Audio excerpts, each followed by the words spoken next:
Somebody say relax. Yeah, right. Relax. Don't make me cuss. I ain't learned that one yet. And you know that. Oh, by the way, this is the red man who said from this day forward, we will be called the white man. No, sir, that's not Albert Pike. Horace Greeley. Two of his books, get all your stuff in. He got a 2-volume set, American Conflict. This is the beginning of the changing of your history. He said from this day forward, we would no longer call ourselves the red man, but the white man. And what y'all don't understand, the term white man, huh? Is what?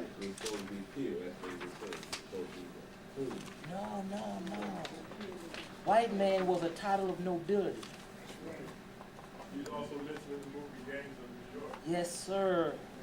Talking about how he gonna control Abraham Lincoln. Oh my God, where did this image disappear to, y'all? Glenn got over there on tape. Okay, well, I tell you what, I'm gonna find it in a minute, but let's roll through here. It's an image like this, and it's got him covered in scorched the earth policy on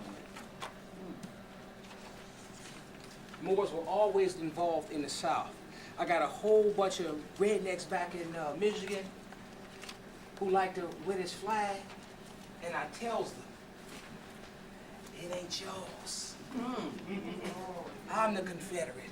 I got a friend of mine, she bought a house up in the mountains up in Atlanta, outside of Atlanta, and the Confederate flag is flying. I said, hey, leave that alone. I'm taking that shit down. I said, no, find out who it belongs to first. Because they've been confused. They don't know who they are, and you don't know who you are. No, it's like that one, but it's another. Well, This flag, you got and two of them hold on, then. it's 3 of them. In Carolina, the crescent moon is still being flown. The palm tree used to bear 2 shimtars. Shimtars, the Moorish sword.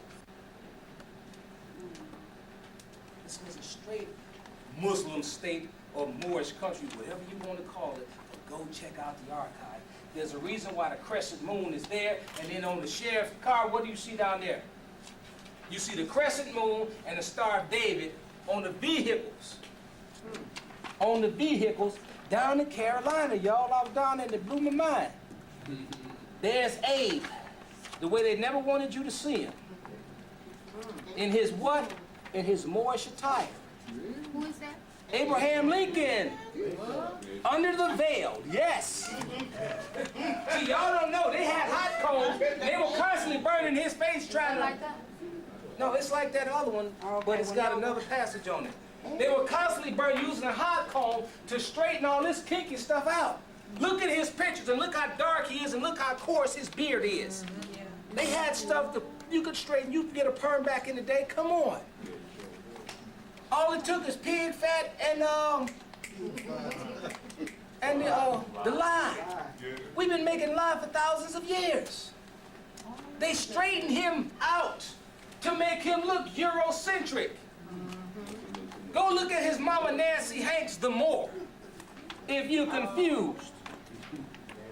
Nancy Hanks, they call her the Negro. The Negro mama of Abraham Lincoln. Eisenhower's mother. Yes, I had it, yeah. I sure did. Now here's a book you ain't never supposed to lay your eyes on. This one here. They were white and they were slaves. The untold story. Now look over here. They were Irish. Their bodies and souls are used as if hell commenced. And here and only continued in the world to come. Sir Thomas Montgomery, in a letter to the Lord of Trade at the plantation on the suffering of enslaved white people, August 3rd, 1688. Did you know that the laws governing black slavery were originally devised to regulate the traffic in white people? that between 1/2 to 2/3 of all the arrivals in American colonies were white slaves, many of them children kidnapped in Britain.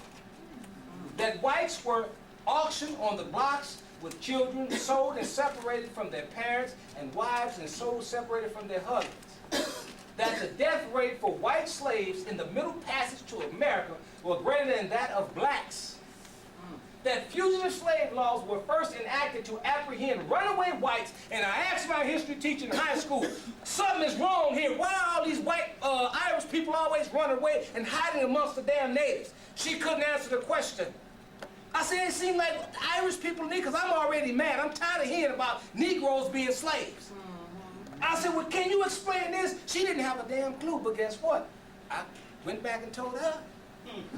Here's the reason why. Fugitive slave laws were first enacted to apprehend runaway whites who upon capture were beaten, whipped, mutilated, burned alive, or hung. That 4/5 of all white slaves sent to the sugar colonies did not survive the first year. Michael A. Hoffman, it's Hoffman.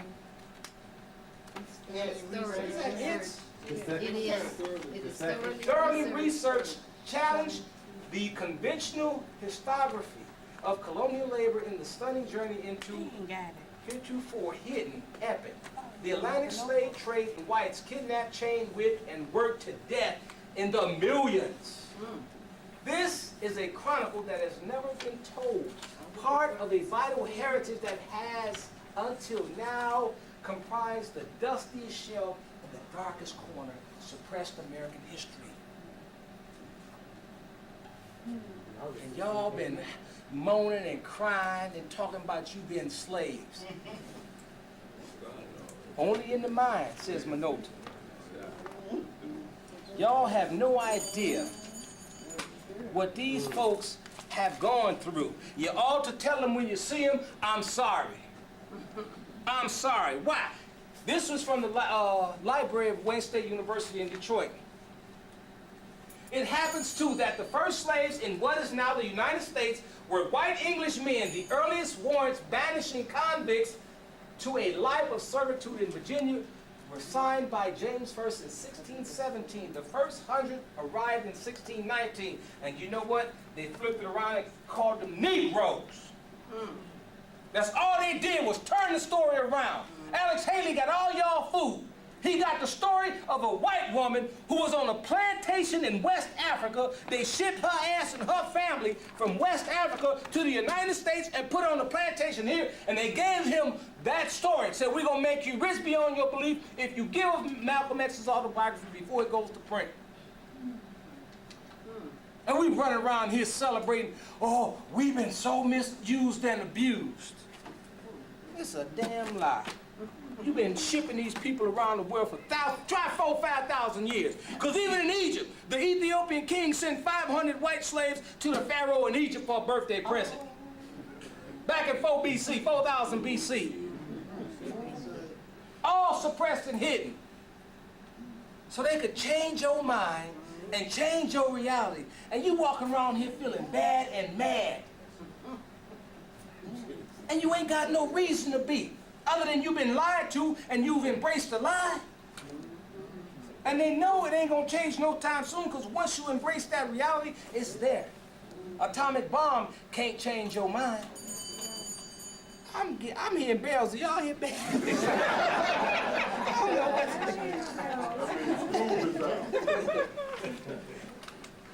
But we got so much history that has been rewritten and turned around, y'all. I told you they rewrote the history of the world. And here's a brother, Muhammad ibn bin Said, came from Africa and became a school teacher in Detroit, in Medina. Muhammad Ali bin Said, born in Bornu, in the Sudan, Muhammad Ali bin Said renamed Nicholas in America, was captured at age 19 during a series of civil wars in his country. He traveled extensively, and by 1863 became a teacher in Detroit, Michigan. He first published his autobiography in 1867. See, they give you the history of Islam in the antebellum period to cover up the fact that the United States is a Muslim country, and they want you to believe that Islam is there as a result of the slave trade. But this is, all you got to do is look at the Tripoli Treaty with the United States, and it tells you that the United States is, was, and will be a Muslim country. And this is why this little organization gives so much praise. All right, this is where it's got to end, right here. The Mystic Shrine, the Shriners. Y'all know who they are, right? Y'all know what they're about, right? No. Come on. I told you how they got to be. This is what this face in here of the Sphinx they call the Mystic Shrine. The Mystic Shrine is called the keystone of the ancient York and Scottish Rite Order. It is the life and the marrow of these secret societies. Why? Because the keystone is what the light. Who in the hell is the light? If the keystone is the Mystic Shrine, and this keystone here is showing you the light, the eye, who represents the light? Who represents the knowledge? Come on. Who faces this? Black woman. But the problem is, they got the weapon of power over her head. So this is Huh? She's been conquered. That's why you saw Drew holding up humanity. Because we got to take the sword from over her head and put it back in her hand to put her back in power. That's what, ain't that what the alien did? that's right. In the movie Alien vs. Predator?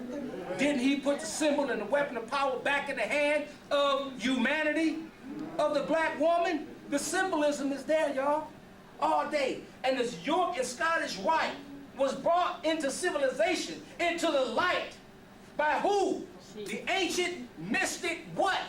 Shrine. And they call it what? A member of the ancient Arabic order of the nobles of the mystic shrine, a member of the ancient Egyptian order of the nobles of the mystic shrine. And I told you way back that the Arabics were who? Y'all are the light that they keep talking about. All these Masonic symbols that represent the light. They're talking about you. It was your science given to them in the form of Masonics to civilize and raise them up.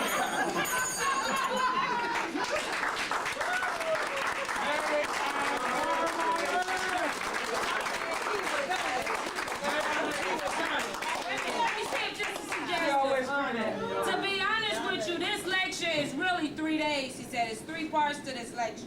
That's the first thing. Second thing is, I wrote him a note and said maybe on tomorrow, that first hour, he can wrap it up because a lot of people did pay for 2 days. And what was your suggestion? I was suggesting that we continue tomorrow. Okay. Earlier? You want to say something about Suzar for me?